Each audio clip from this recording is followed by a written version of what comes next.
Olá, hoje é dia de conversa no Becol. Há poucos dias celebramos a festa de Shavuot, a festa onde recebemos a Torá e nos comprometemos a estudá-la e a traduzir em ações a sua mensagem. Quando falo em Torá, não poderia pensar em alguém mais adequada para conversar sobre esse tema que a nossa convidada de hoje, a querida Raquel Reichart. Raquel é educadora na comunidade Shalom e Soferet Stam, escriba da Torá.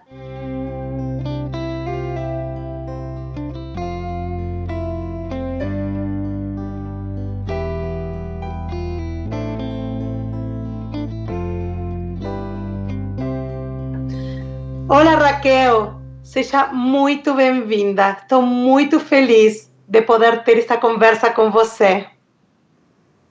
Obrigada pelo convite. É gostoso, assim, quando penso em Torá, penso em Raquel, é um susto. Assim, é muito boa essa associação, imagina, que gostoso. Obrigada, muito bom estar aqui, Mari, obrigada. De maneira bem carinhosa e bem verdadeira até. Sabemos, Raquel, que a Torá se escreve à mão, de uma forma especial. E você é especialista nisso, né? As letras têm significado, a maneira de escrita tem significado, as colunas têm significado. O que você, como Soferet, gostaria de nos contar sobre esse mundo maravilhoso das letras da Torá? Quanto tempo tem esse programa aqui? Escolhe algumas pérolas, é isso. Escolhe algumas pérolas. Porque quando a gente entra no assunto preferido, né? É um assunto, assim, que eu profissionalmente estudo, trabalho nisso há 20 anos, para conseguir trabalhar nisso eu estudei autônoma 10 anos, então eu estou nesse meio das letras diariamente há 30 anos, e é o meu assunto preferido. Eu realmente gosto de falar da Torá, e com as letras, para mim, é um assunto. Tem uma Mishnah, no Tânia, antes de falar em Mishnah, o Tânia é um livro, um dos que a gente estuda no judaísmo, né? Que o judaísmo não é só Torá, não é só Talmud, não é só Mishnah. A gente tem vários livros que vão compondo a nossa tradição, e tem uma fala que diz assim: se as letras saírem desse mundo por uma fração de segundo, sequer, toda a estrutura do universo, da forma como a gente conhece, ela deixa de existir. E várias vezes eu volto nesse passuca, né? Nesse estudo, nessa frase, ou quando eu estudo, ou quando eu leciono, ou quando eu ensino, e mais do que buscar uma explicação, uma resposta, né, esses livros, esses ensinamentos não trazem para a gente, eles trazem a reflexão, eles abrem e não fecham a resposta. E eu gosto muito de pensar, como assim a letra? O que é a letra que vai embora? O que eles falam? Letra vai embora desse mundo? O que é essa base de criação? Traz vários elementos aqui para a gente abrir a conversa. Hoje, assim, ultimamente, já passou por várias fases, eu acho que hoje eu consigo pensar que na nossa tradição, essas letras, como matéria-prima da criação, podem ser associadas com algoritmos, né, em momentos anteriores, em outras linguagens. Outros livros falavam como tijolos, porque era uma linguagem que nós tínhamos. Hoje, a gente fala que a criação, ela é uma combinação algorítmica, né, de combinações intermináveis, infinitas, que como fractais se combinam, né? Então, quando elas se interrompem, né? Então, quando elas, por um minuto, esse fractal, né, ele deixa de existir e esse universo que se cria sem fim, que é a forma como a gente bechol yom mechadesh betuvo bechol yom tamid, quer dizer, esse universo que se renova a cada instante na bondade divina, ele vai deixar de existir. Então eu gosto de ver, de pensar, de meditar nas letras como essa matéria-prima da criação do universo, que se combina e recombina a cada instante e que recria a todo momento a vida. Uau, que maravilhosa imagem, né, que você traz, porque aí podemos entender que escrever a Torá, né, ou a profissão de sofer, de soferet, né, não é uma questão técnica de escrita, embora precise muita técnica, precise muitíssima técnica. Sabemos o quão difícil e especial que caligrafia especial é necessária para poder escrever a Torá, mas vai por outro caminho totalmente diferente, né? A intenção aqui é ser parte, né, deste pacto, desta integridade deste mundo, ou seja, ser parte de como faço parte para que este mundo possa ser íntegro, né? Possa não estar quebrado, possa realmente fluir. E você está trazendo essa imagem, né, das letras, como a gente sabe que as letras formam essas palavras, e a criação na narrativa judaica foi feita através de palavras, né? Raquel, que responsabilidade, né, com essa imagem, né, que você traz para quem escreve e traz para quem lê também, né? De alguma maneira interage com essa escrita. Ao mesmo tempo, assim, tem outro, né? Rabi, não sei o que lá, que diz de Rabi, não sei o que vai falando, a gente pode ir citando, que fala assim, qual é a sua profissão? E responde assim, eu sou sofer. E aí responde assim, você é sofer? Que responsabilidade! Se você errar uma letra, você pode destruir o mundo. E antigamente eu contava muito isso, e que vai por esse lugar que você fala. Mas, principalmente na pandemia, né, me veio também, né, uma consciência de qual é a profissão que, ao errar, não destrói o mundo, né? Se a gente vai falar um professor, quando erra, que faz um bullying, né, que deixa o seu aluno se sentir com baixa autoestima, ele está destruindo esse universo inteiro desse ser humano. Na pandemia, assim, uma faxineira que não fez a desinfecção de uma forma adequada, ela pode matar uma pessoa. Então, assim, não existe nenhuma profissão que, se você não fizer com carinho, né, que se você não fizer direito, não prestar atenção, você não destrua o mundo. Então, eu acho que...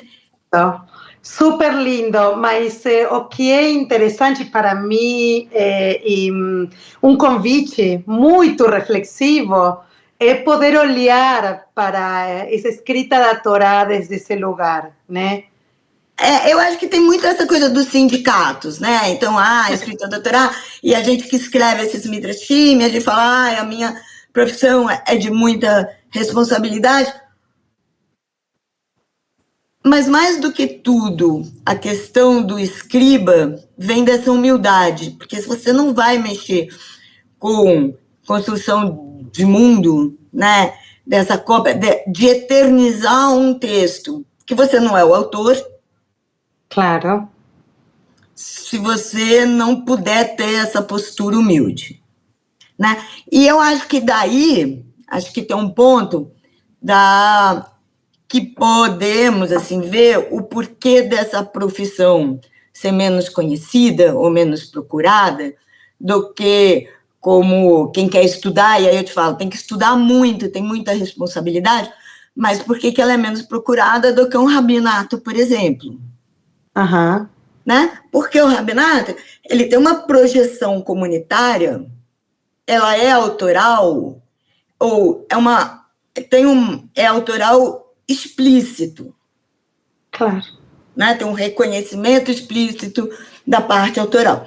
Enquanto o escriba, claro que tem que ter a criatividade, claro que tem que ter a intencionalidade, claro que tem que ter muito conhecimento, muita responsabilidade, e o reconhecimento da comunidade que vai confiar que eu sozinha, na minha sala, na minha mesa, estou fazendo todas as 3.000 regras corretamente e todas as intenções corretamente, que eu estou fazendo todos esses estudos que estariam aqui sendo traduzidos em 15 minutos, sei lá. Então, a comunidade tem que confiar, Uhum. mas não tem projeção comunitária. Eu estou lá no cantinho, escrevendo. Então, quando tem, por exemplo, as mulheres agora que têm acessos, né, ao estudo, ao conhecimento, vão buscar lugares que aparecem, e não lugares que vão ficar restritos, porque que tem então, mais de 6, 7 mil mulheres rabinas e tem 20 mulheres escribas hoje no mundo. Ah, isso é interessante, né? 20 mulheres somente.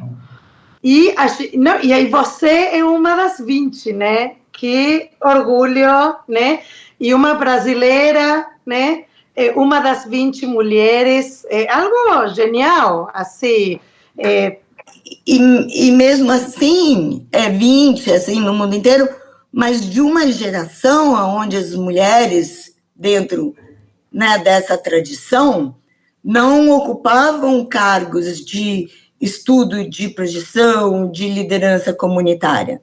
Então, dessas 20, nós vamos dizer assim, somos 4 que têm mais de 40 anos, né? 3 acima de 60, uma de 40, né? As outras todas são americanas que estão chegando hoje na faixa dos 20 anos.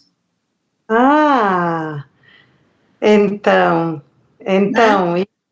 isso... Porque nós, dessa primeira, que nos autodenominamos primeira geração, né, criamos uma estrutura para educar e ensinar e abrir acesso a outras mulheres. Porque a nós não era permitido, que nem eu falei no começo, eu tive que estudar 10 anos autodidata, então eu tive que ter uma educação que fez meu olho brilhar para Talmud, para que eu quis estudar, não tinha computador, não tinha... Não sei, então, eu tive que ter acesso a essas bibliotecas que não tinham Sefaria, né? Não tinha esses sites ainda traduzidos como essa nova geração tem, quando quiser estudar um Kesset Sofer, quando quiser estudar uma Mishnah Berurah, quando quiser estudar os textos que eram necessários para a gente se formar. Então, toda essa outra bibliografia, a gente teve que ir preparando. Teve que falar, olha, você pode... A comunidade, essas brigas que a comunidade reconhecer mulheres, esse psiquedin, essas coisas todas, a gente teve que ir preparando. Então, essas 3, 4 primeiras, para abrir o caminho para essas 20 agora poderem, né, ir criando esse amor, né, e tem uma outra coisa, assim, das letras, sem falar de profissão, né, voltando para a questão das letras, que tem não sei, uma fantasia, uma coisa, que letra é letra, alfabeto é alfabeto, e às vezes também se mistura um pouco isso. Então, quando você fala escrita sagrada, né, uma coisa é letra, outra coisa é escritura sagrada. E nesse curso, ou nesse ramo, né, a gente tem que entender muito do que a gente está falando. Então, você pega pergaminhos muito antigos, ou para fazer um restauro, porque não é só escrita, você pega restauro. Então, quando a gente tem acesso, ou vai viajar, ou vai ao museu, agora esse mês, vamos dizer, o Mitier estava em Polvorosa com o Codex Assum, né? Uma coisa maravilhosa que finalmente vai para um museu e não vai mais coleção particular, todos nós vamos ter acesso ao Codex Assunto, a todos os códex e tal, que a gente vai poder estudar, que são coisas dessa riqueza desse mundo de escritas sagradas, né? Então, você tem que entender qual é a diferença de um códex para o Códex de Alepo, para um códex, qual é a diferença, o que é um códex, o que é outro, mas sem entrar nessa, que isso é um outro assunto, mas que a gente tem que estudar, tem que saber, tem que fazer parte, para poder restaurar, não fazer besteira, não consertar um livro de outro, que esses pergaminhos que a gente encontra em museus estão em outro alfabeto. Então, você tem que saber a evolução do alfabeto hebraico e que muitos dos nossos pergaminhos sagrados, né, tem as letras que são sagradas, essas letras que a gente estava falando, mas elas estão em alfabetos como aquele que a gente vê no Museu do Livro, em Jerusalém, que chega quem fala hebraico, fala muito bem, chega lá e não consegue ler. Não consegue ler por quê? Porque está em alfabeto proto-sinático, quer dizer, num alfabeto que foi escrito antes do Sinai. Quer dizer, então você tinha o Aleph, que era ainda uma cabeça de boi, o Dalet, que era ainda um peixinho, você tem toda uma outra, mas é Dalet, é Aleph, é Torá, é o nosso alfabeto, não é o nosso alfabeto de hoje, não é o alfabeto que foi canonizado por Esdras e Neemias, não, mas é o nosso texto sagrado. É letra. Então, uma coisa é letra, outra coisa é a fonte. Qual é a fonte que a gente está usando? Então, a gente usa fonte é Shurit, né? A Shurit de Assúria, né? Vem dessa região, desse lugar.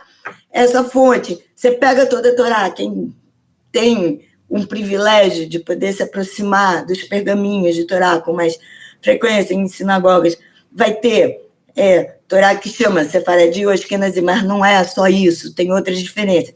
Então, tem escritas que são Ari, tem escritas que são Beit Yosef, tem escritas que são Veilis, tem outros tipos de fonte.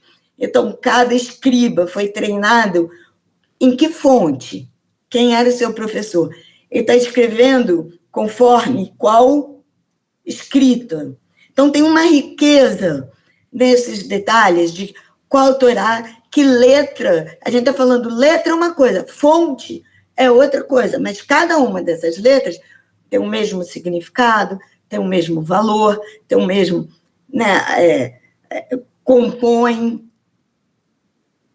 Né? Que maravilhoso que você está nos contando, Raquel. Que mundo que se abre com estas informações que você nos traz, que não são só meras informações, são informações que nos fazem pensar, né? Que nos fazem entender e ampliar este mundo, né? Da escritura, da escrita sagrada, né, do vínculo com esses pergaminhos para poder olhar com eles em perspectiva, né, e não somente de uma maneira plana, né, mais profunda. E qual em que tipo de letra você escreve? Eu escrevo, né, em Ari, né, não tenho aqui, mas assim, que é o que eu copio, que é a letra mais do movimento conservativo, mas como foi a que eu aprendi em Jerusalém, mas eu já fiz vários restauros em Beit Yosef. Em Veilis, que é, vamos dizer, iemenita ou húngaro, ou conforme, assim, é mais difícil até porque eu tenho mais dificuldade de ter o tikkun, quer dizer, de onde copiar. Então, você não mexe se você não sabe exatamente como deveria ser. Perfeito. Então, para fazer E uma vez, por exemplo, eu fui fazer, nessa letra que eu escrevo, que é a área, eu fui fazer um restauro, só que a original tinha sido escrita por uma pessoa canhota. E já é diferente, e foi a coisa mais difícil que eu fiz na minha vida. Foi muito mais difícil eu fazer um restauro no mesmo jeito que eu escrevo, mas por alguém que era canhoto, porque a tinta corre de um outro jeito, o pergaminho está num outro sentido, é tudo diferente e eu não tinha experiência, eu achei que era fácil. Era muito mais fácil fazer num outro tipo de... Porque é só restauro, é só às vezes limpeza, é fazer um ou outro... É rara a letra que você tem que reescrever, conforme o estado. Nessa que eu fui fazer, era raro uma letra, era mais um tracinho, uma coisa, era um concertinho. Era mais fácil do que essa que tinha o tracinho, o concertinho, mas no lado contrário, né? Que vinha daqui para lá e borrava e não sei o que lá. Então, faz tudo diferença. Se é canhoto, se não é canhoto, se é do jeito que é, tem que olhar bem a diferença. É incrível, né? Bom, já minha cabeça está borbulhando de coisas que eu quero te perguntar. Queria te perguntar se você gostaria de nos contar alguma situação que você viveu como sofreta, assim, interessante, pitoresca, alguma situação ou de restauro, de escrita, que você falou, essa história que você guarda no teu coração, sabe, como algum momento, algo realmente especial, né, para você. Tem algumas, assim, tem quase todo dia tem eu gosto quando eu estou escrevendo e entra meus alunos na minha sala e vem ver, e gosta, isso é muito gostoso. Mas tem uma na primeira Torá que eu escrevi, os primeiros pergaminhos, e esses que foram para Seattle, e eu escrevi o livro de Êxodos, e nós éramos 5, uma escreveu Gênesis, eu escrevi Êxodos e tal, e foram costurados. E a gente, todas literalmente de primeira viagem, todas literalmente, demorou muito tempo, e aí foi feita a revisão, tem que ver se está tudo certo e tal, e quem faz a revisão e diz se está caché nessas questões é sempre uma criança. A autoridade para dizer se as letras estão caché não é nenhum sábio, não é nenhum rabino, é uma criança. A criança, numa idade específica, que ela está aprendendo as letras, mas ela ainda não sabe juntar palavra. Tem que ser muito específico, porque ela não tem interesse em saber exatamente essa palavra, ela só conhece a letra. Então, essa é a autoridade para dizer se isso é um Aleph, se isso é um Kaf, se isso é um Beit, se essa letra é exatamente que letra, essa é a autoridade para dizer se está caché. E num dos trechos que eu tinha escrito, justo na palavra, no nome de Deus, a pessoa que leu ficou na dúvida se era um Yud, o Yud é uma letra pequenininha, ou se era um Vav, que era um pouco mais comprida. E ela ficou na dúvida. Se fosse um Vav, tinha que reescrever o pergaminho inteiro, não pode apagar, ia ser um horror. Ela ficou em desespero, ela estava lá em Seattle, eu estava no Brasil, tinha que mandar tudo de novo, teria que reescrever tudo. E ela ficou em desespero. Aí ela saiu procurando ali no campus lá da escola onde ela estava e falou, olha, eu preciso de uma criança que sabe as letras e tal. Ficou perguntando, até que uma mãe lá dos alunos dela falou assim, eu tenho, meu filho é exatamente essa criança. Tem certeza? Tem. Aí testaram essa criança. Menino, você... E várias vezes, tá, conheço, aí o menino já não aguentava mais aqueles 5 anos, sabe? Não aguentava mais aquela paciência. E aí perguntou, isso aqui é um Yud, é um Vav. E aí ele falou, é um Yud, que era o que precisava ser. E ela ficou tão feliz que ela perguntou 5 vezes, assim. E voltava e perguntava, isso aqui é um Yud. Aí ela voltava, ele é um Yud, né? Aí quando ele foi embora, ai, muito obrigada, toma um bombonzinho, toma isso aqui lá, tal, foi feliz. Aí quando foi embora, ele falou assim, mãe, tem certeza que aquela mulher é uma rabina? Ela não sabe nem o que é um Yud? A criança, tem certeza, mãe? Ela tanta festa por causa de uma letra e ela é rabina, mãe. Assim, e salvou, porque senão a gente tinha que... E aí ele foi convidado, né? Salvou mais quase 2 meses de trabalho de voltar, e o custo de ir, de voltar, assim, que era um pouquinho mais comprida, né? Que história maravilhosa e que conceito genial de quem aprova, né? Quem aprova a escrita correta, né? De uma soferet, né? De um sofrer, cara, através dos anos, qualquer de um pessoa. sofer, de uma soferet. Uma Torá, né? Quem dá o kashrut, o kasher, quem disse uma Torá é kasher. Gente, isto é um valor, né? É uma sabedoria genial, de novo, o vínculo intergeracional que tem essa tradição em vários momentos, né? Não, e essa coisa da humildade, de não ter hierarquia, de você, cada um no seu nível, a sua sabedoria, a sua inteligência. Quando você chega no sagrado, não é para chegar se achando. Que lindo, que lindo. E, bom, pegando o gancho disto, né, chegando no sagrado, né, queria, de alguma maneira, trocar e ouvir teu coração, tua cabeça, tuas ideias. Não sei se você está pensando, né, nesses momentos, né, de tanta tecnologia, né, de tantos recursos tecnológicos que pareceria que já a escrita à mão, né, poderíamos nos perguntar por quê ou para quê, né, mas te ouvindo, né, pegando no sagrado, né, não sei se você está pensando nesses dias sobre isso, mas que mensagens poderíamos trazer, né, deste valor, de por que essa escrita? Ah, não, cada dia mais eu me convenço que não, nunca substitua uma máquina se você pode fazer, né? Eu realmente, como você falou, eu sou educadora e sou soférida. Para mim, não tenho dois alunos iguais e não existe duas letras iguais, né? Um Lamet num contexto não é o Lamet em outro contexto, um rei aqui não é um rei ali, um aluno nunca é igual ao outro, né? E não dá para terceirizar a educação de nenhum filho, não dá para terceirizar a educação, né, de nenhum aluno. Eu acho que você tem que estar constantemente colocando intenção, colocando o olho, cuidando, né?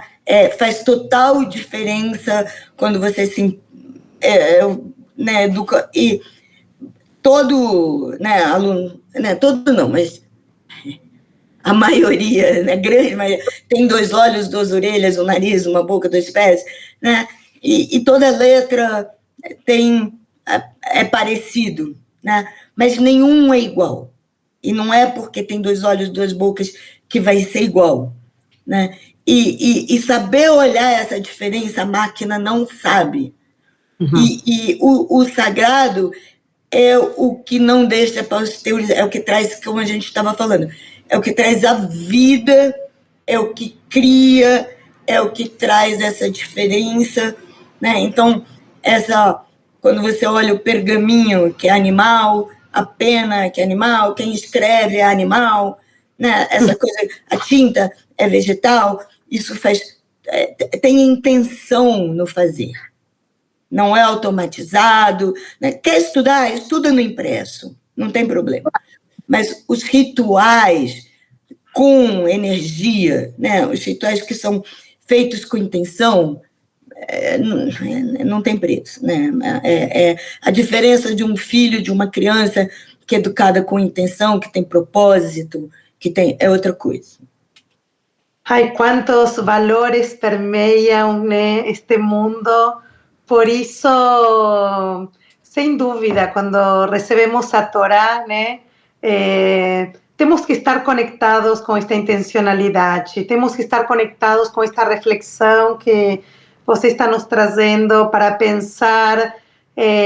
Não é somente uma data no calendário, né, como todos os rituais na tradição judaica, né, que nos convocam, nos convidam a nos formarmos como seres humanos, né, atenciosos, com atenção na vida, neste mundo, no que fazemos. Que lindo, Raquel, que lindo. Começamos pelas letras e estamos assim as letras nos levaram, né? Nos levaram a falar de tantos valores. Como você falou, claro, quantas horas temos, né? E lamentavelmente não temos muitas horas, temos um tempo, né, na nossa conversa. Já estamos chegando ao final e queria, nesse final que estamos chegando, que você escolhesse, né, mais algum assunto desse mundo da escrita, da sofrut, das letras, que te atravessa, né, cotidianamente, que você escolhesse algo para compartilhar a mais com todos nós que estamos te ouvindo, e assim podemos ir chegando ao final da nossa conversa, que sem dúvida é o começo de um grande, que se abre de uma grande reflexão, de um grande mundo, né, que estamos aqui abrindo juntas. Não sei, acho que até pelo caminhar, né, da nossa conversa, assim, não pensei em mensagem final, realmente não me preparei para isso. Mas o mundo foi criado, né, você falou, através da palavra. A palavra, ela é, né, de sílabas, de sons, né, que são compostas dessas letras. Se a gente tiver consciência que o mundo que a gente cria a cada instante, ele é composto daquilo que a gente gosta. Para mim, letra, né, é o que eu gosto.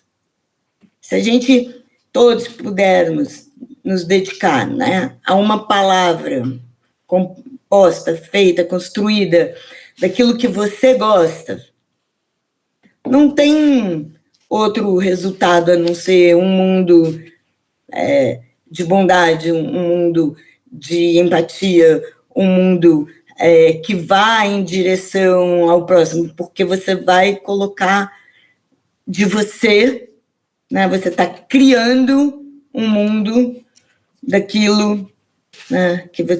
Dessas letras, né? Nesse universo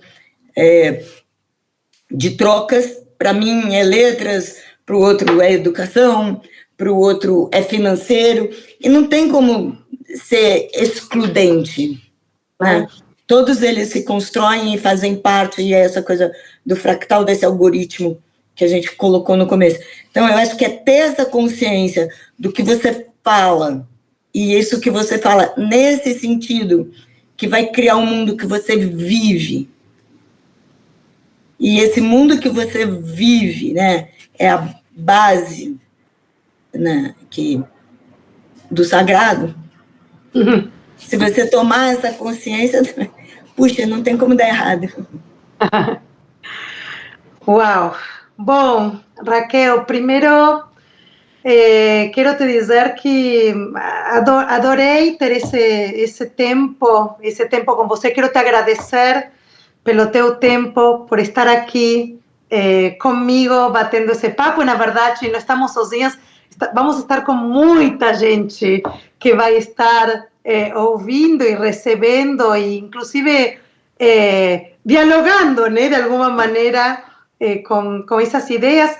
Mas também queria te agradecer por ter aberto esse mundo, né, para tantas pessoas, assim como você falou, né, da primeira viagem, né, que você é de uma geração de primeira viagem que com tanto esforço, não mediu esforço para poder abrir essa porta, né, essa porta tão genial e que deu a oportunidade que hoje essa porta esteja aberta para quem quiser entrar. Não, isso é magnífico, isso é incrível. Então, temos que te agradecer por você ter tido essa coragem e essa força em não ter desistido, porque imagino que não deve ter sido nada fácil, com às vezes muitas vontades de dizer não, por que me meti nisto, né? Mas que você fez e que você continua, né? Continua inspirando e educando a tantos. E também te agradecer, né, pelas mensagens, né, pela mensagem que você nos deixou aqui. Acredito que para este Shavuot, ótimo, né, maravilhoso poder começar já um novo ciclo de Shavuot a Shavuot com esta mensagem. Sem dúvida, acredito que, e convido, né, as pessoas que possam se aproximar à Torá, né, ou que possam ler a Torá ou se aproximar à Torá em algum momento, possam se lembrar desta conversa, destas ideias, né, e que possam olhar para a Torá com esses óculos, né, com estas ideias dentro, ecoando e conversando, né, com essas letras da Torá, que acredito que vai fazer toda a diferença. Então, muito obrigada novamente. Um abraço bem forte. Você gostou deste bate-papo, desta conversa? Então, não esqueça de curtir, de compartilhar e, claro, de deixar seu comentário. E se ainda você não se inscreveu no canal, então você pode se inscrever agora. Semana que vem temos mais Becol. Tchau, Leitraot.